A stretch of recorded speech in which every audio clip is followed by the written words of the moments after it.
Bonjour à tous, bienvenue dans ce podcast consacré cette fois à une mini-série Netflix, Chère Petite.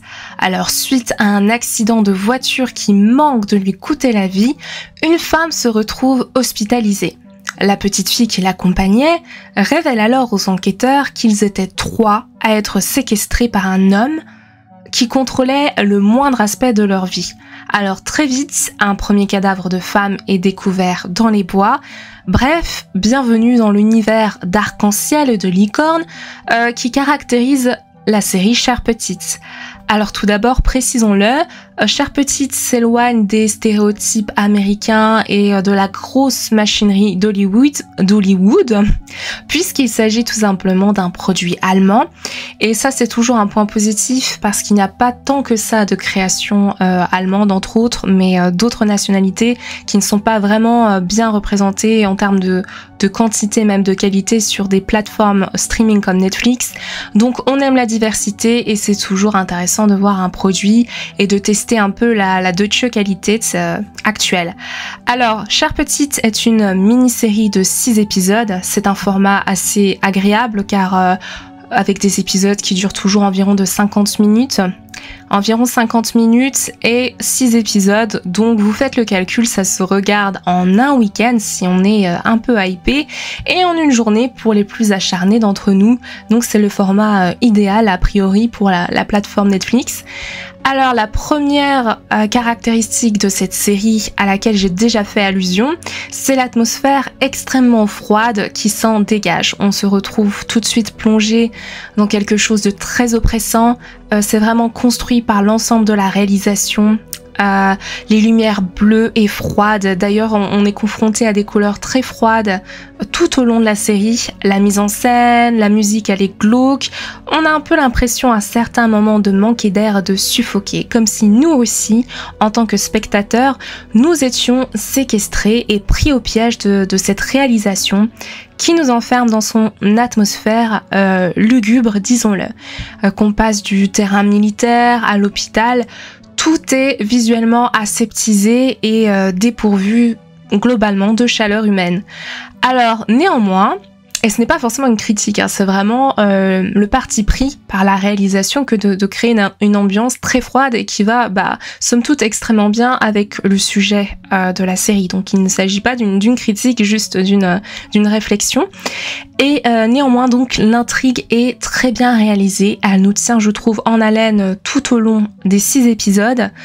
Et on a aussi, il faut le noter, un casting de qualité avec des personnages évidemment torturés, éminemment torturés, mais pas stéréotypés.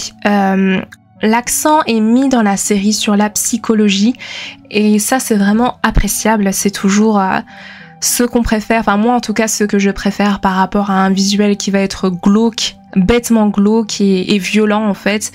La violence psychologique est, je trouve, souvent bien plus efficace et bien plus qualitative pour ce genre de création.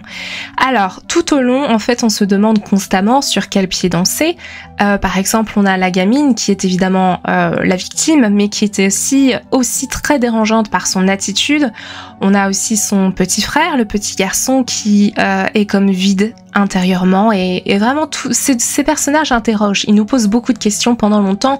On ne sait pas en fait comment les considérer. Et du coup, on mène l'enquête et ça c'est agréable. Alors, il y a quand même des éléments qui m'ont dérangée. Par exemple, on a l'impression, avec la manière dont la série est construite, qu'on va se retrouver face à une organisation toute puissante avec des capacités à mettre des caméras partout en mode Big Brother. Et finalement, si on se laisse leurrer par ces indices, eh bien la révélation finale est décevante car tout ne s'emboîte pas finalement comme dans un excellent thriller. On a toujours, en tout cas moi personnellement, toujours des interrogations et des doutes concernant l'entière maîtrise de ce qu'on nous propose. Alors ça, il n'y a aucune chaleur humaine, ça je l'ai déjà bien mentionné, mais par conséquent c'est difficile, je trouve, dans une certaine mesure, d'éprouver de la sympathie pour ces personnages, car l'atmosphère est justement peut-être trop froide, alors que les événements dramatiques qui se déroulent sous nos yeux auraient de quoi nous faire jaillir un certain nombre de larmes quand même. Et dans cette même veine, le rythme est lent. Et c'est justement, ça va avec cette froideur, sans beaucoup de couleurs, etc. Mais en réalité, si on regarde bien, il se passe quand même pas mal de choses, mais c'est quand même lent. Et j'ai un problème d'une manière générale, moi, avec le rythme. J'ai tendance à m'ennuyer si on ne retient pas mon attention. Alors attention, hein, je n'ai aucun problème avec des films de 3 heures, comme Oppenheimer de Christopher Nolan, quand je considère qu'ils sont bien menés et que chaque scène a finalement un sens, que ce soit esthétique, visuel ou autre. Mais en revanche, j'ai un problème avec les réalisations qui sont lentes, notamment quand c'est des mini-séries Netflix qui ont déjà, je trouve, souvent cette tendance à étirer au maximum, à tirer et étirer au maximum le temps en ajoutant des scènes inutiles, des flashbacks, etc. qui n'apportent pas en fait foncièrement grand chose, quoi que ce soit au niveau de la forme mais aussi du fond, hein. Pour moi, tout simplement, le rythme est un peu trop plat et c'est clairement pour moi encore le point faible de la série. Donc idéalement, quand on arrive avec une mini-série, il n'y a plus rien à couper, plus rien à trancher, plus rien à raccourcir en fait. Et on ne garde que l'essentiel, c'est le principe d'une mini-série. Sinon, on fait 15 saisons. Il ne faut pas aussi, je pense, se tromper sur la marchandise. Ici, on est face à un thriller, on n'est pas face à un whodunit où le spectateur peut mener l'enquête et jouer au détective. Là, on est plutôt spectateur qu'acteur de l'histoire. Et l'histoire, elle vaut surtout pour l'atmosphère qui est très bien mise en place.